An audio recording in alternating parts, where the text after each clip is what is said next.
Udah bikin produk capek-capek di TikTok Shop, ternyata kagak laku. Terus harus diapain nih gitu. Gue yakin banyak di antara kalian seller pasti yang ya sempat gedek lah ya. Maksudnya sempat kesal, sempat nyoba berpikir itu bakal rame, ternyata itu gagal, dan maksudnya nggak tahu harus ngapain. Ya jujur, gue juga punya pengalaman kok tentang seperti itu, dan ada juga sih cara ngabisinnya gitu kan, ada juga cara survivalnya, dan ini mau gue share ke kalian. Tapi sebelum kita mulai, buat kalian yang baru nonton, jangan lupa buat klik tombol subscribe-nya dulu dan aktifin lonceng notifikasinya ya. Jadi gini ya, yang namanya gagal buat produk itu kalau buat pebisnis kata gue biasa lah ya. Justru gini, gue aneh kalau misalnya kalian jualan, kalian membuat produk dan kalian gak pernah gagal. Gila, jago banget lo. Tapi pertanyaan gue bingung, apakah bener-bener lu jago banget atau lu gak pernah bikin? Jadi lu jual punya orang yang udah laku terus, jadinya nggak pernah gagal.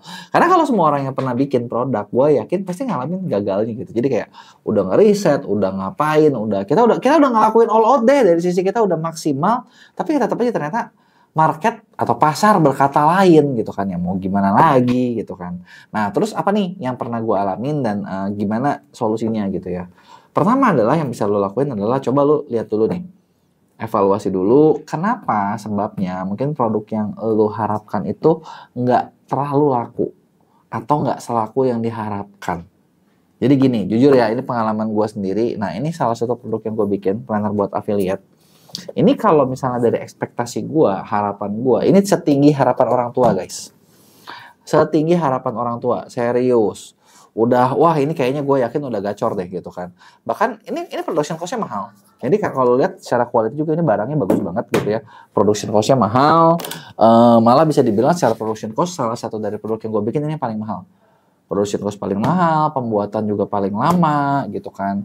Terus udah gitu karena kita ngelihat spot kita ngelihat kayak pasar affiliate itu mereka kayak nggak punya apa ya, maksudnya nggak punya. Reason gue bikin itu adalah pasar affiliate gue tuh nggak punya kayak action step yang jelas. Di situ gue bikin dan gue perfeksionisnya keluar gitu. Di situ perfeksionis keluar gitu ya. Jadi kayak wah ini harus bagus banget nih, harus sempurna gitu kan. Nah karena gue pengen bagus, pengen warna, pengen ini materi semua gue bikin yang bagus, dan ternyata harapannya adalah waktu itu kita udah nyetak lebih dari berapa ya, 3.000 lebih kalau nggak salah, dan targetnya tuh kayak 1-2 bulan laku gitu ya.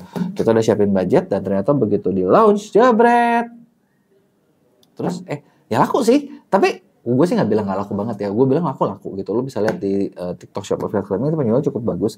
Tapi jujur kalau harapannya setinggi harapan orang tua, ekspektasinya iya ekspektasi teman-teman tongkrongan tau gak? Ya kok jauh banget ya gitu ya, maksudnya gitu kan, jauh banget gitu dibandingin sebelum produk-produk sebelumnya yang pernah kita rilis dan itu jauh lebih laku gitu kan. Nah kita selalu apa yang dilakuin ya, kita evaluasi dong, ini kenapa nih, maksudnya kita udah set up segala sesuatu ini harusnya bener-bener jadi yang apa ya, master of the art gitu ya, udah yang paling laris, tapi kenapa nggak segitu gitu. Dan akhirnya gue ketemu kenapa gitu ya. Nah sebenarnya ini sih kalau yang produk ini untungnya kita nggak sampai dead stock, masih stok masih ada, masih jalan, masih keluar gitu kan. Cuman harapannya nggak setinggi itu gitu, karena gue nggak tahu kalau misalnya kalian mungkin ada yang ngalamin yang lebih sedih kan, mungkin sampai dead stock. Gue pernah loh pas lagi ada workshop, kita bikin training di MEA, terus itu ada ibu-ibu datang terus bilang, kok bantuin saya bisa nggak, kenapa, saya punya stok produk lumayan banyak. Emang kenapa Bu stok produknya? Iya bentar lagi expired. Kapan? Bulan depan. Wah stok ibu boleh tahu ada berapa? Terus dibilang 15 miliar. Gue langsung kayak oh shit, itu kayak bener-bener lu buang ke dalam toilet gitu loh, bener nggak? Gitu ya. Nah, apa yang harus dilakuin kalau misalnya terjadi kayak gitu? Satu, evaluasi dulu, ini kenapa nggak laku? Kalau kayak produk gua waktu itu, yang kita salah adalah planner itu kan sesuatu yang harusnya di-launching dari, misalnya gini, kita mau ngejar 2025, itu mungkin dari Oktober, November, Desember. Nah, kita nge-launching di Desember gitu loh. Desember akhir gitu. Jadi kayak benar-benar waktu kita mepet. Itu adalah miss pertama gua.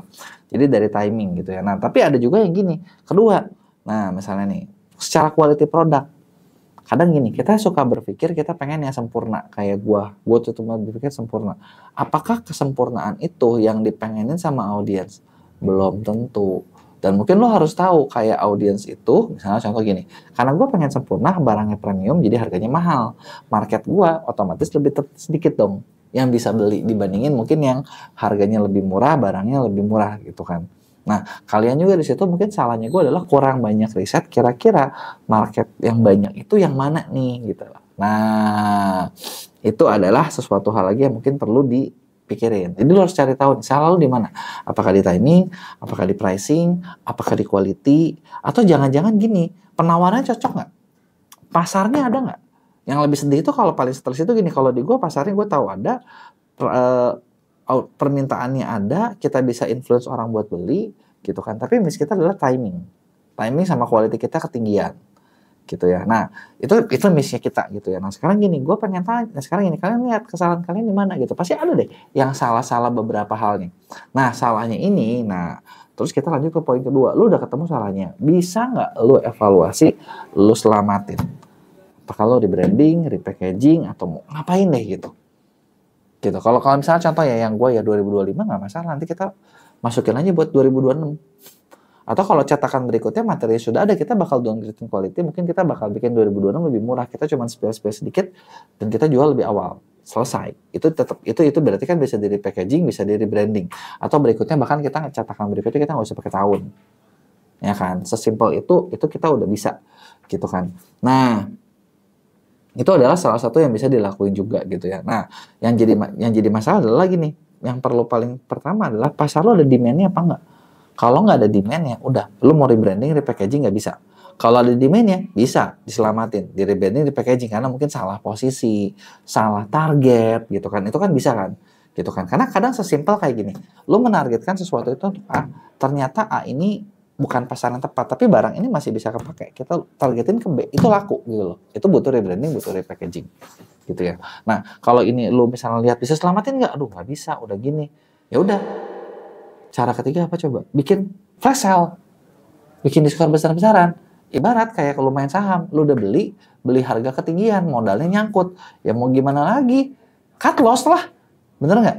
Karena kalau misalnya kita mau paksa, oke, gue yakin tetap harga segini laku. Tapi kalau memang misalnya harga segitunya itu memang pasarnya nggak ada, yang ada uang kalian bakal mati, barang kalian bakal numpuk, lu nggak dapet apa-apa dan lu nggak bisa mulai sesuatu yang baru kan, bener nggak? Misalnya ternyata kalau modal lu cuma segitu-segitunya, gitu kan. Nah, ya lu cut loss, gitu. Cut loss dan nggak ada solusi lain. Atau misalnya bikin, dan nggak usah takut kayak buat bikin brand diskon atau flash sale, karena ya orang lain juga gitu kok, gitu. Nah, atau misalnya gini, lu nggak mau itu, bisa lakuin yang kedua, bikin bundling. Kalian punya produk yang laku nggak? Nah, produk laku lu tempelin. Ini juga gue lakuin di sini. Dan ketika ditempel produk laku, lumayan keluar gitu loh. Keluar karena di paket, jadi keluar, dan ketika keluar kan barangnya habis. Bener nggak? Yang penting kan barangnya habis, barangnya keluar, ya udah kita nggak pusing gitu kan. Meskipun oh ya udahlah untungnya jadi dikit gitu. Kalau misalnya di case yang gua, ini sih sebenarnya karena kita masih bisa untung, tapi untungnya nggak sebesar harapan gitu. Ya udahlah, tapi kan masih untung daripada nggak untung, bener nggak? Nah, atau yang keempat, lu bundlingin bisa. Lu bundlingin nggak bisa. Lu jadiin sebagai bonus atau hadiah. Ya, itu juga bisa jadiin sebagai bonus atau hadiah gitu loh. Ya udah, misalnya kalau beli 5 juta atau beli 10 juta gratis barang ini seharga segini, barangnya nggak boleh diturunin harganya, dibuat eksklusif gitu, dibuat eksklusif jadinya ya kan namanya juga bonus ya, bonusnya lumayan aja kan ketika keluar gitu. Nah, atau berikutnya kalian juga bisa jadiin misalnya sebagai giveaway, misalnya buat di live streaming, buat pemancing, buat apa gitu kan. Itu kan sebagai giveaway sesuatu yang value-nya tinggi dan orang tahu bisa dapetin gratis. Ya mirip sih sama bonus ya, tapi kan itu bisa datangin gimmick, bisa buat datangin traffic kan, bener nggak? Ya kenapa enggak gitu loh. Itu adalah beberapa cara yang biasanya umum. Ada nggak cara-cara lain? Sebenarnya masih ada beberapa cara lain, cuman balik lagi dong, ini kan harus disesuaikan dengan bisnisnya, bener nggak? Retail, fashion, beauty, apa, dan itu mungkin nggak mungkin semuanya bisa dibikinin secara spesifik. Nah, kecuali apa? Buat lo yang misalnya mau dibikinin strategi spesifik, nah gua di Skill School bikin satu program pendampingan ordal namanya. Jadi kita udah siapin konsultan buat ngebantuin. Kita siapin konsultan buat ngebantuin bisnis kalian, khususnya di TikTok Shop, mulai dari kayak market lu siapa, targetnya siapa, lawannya siapa, harusnya kayak gimana. Nah, ini kita bakal bikinin kayak strateginya, plannya, caranya gitu kan. Nah, cara-cara inilah yang bisa dipakai buat jalanin bisnis kalian gitu ya. Nah, buat kalian yang mau ikutan, lo bisa klik di link deskripsi gua, ada tentang program pendampingan. Jadi kita bakal siapin mentor buat lo gitu ya. Nah, atau misalnya nih kalau lu yang, aduh gue pengen lebih laku di TikTok Shop tapi lu nggak punya tim buat ngerjain, lu bisa pakai tim dari Mia Agency. Kita salah satu top TikTok Shop partner buat ngurusin penjualan kalian gitu ya. Kalau ada yang mau ditanya, lu tulis di komen, jangan lupa buat like dan share.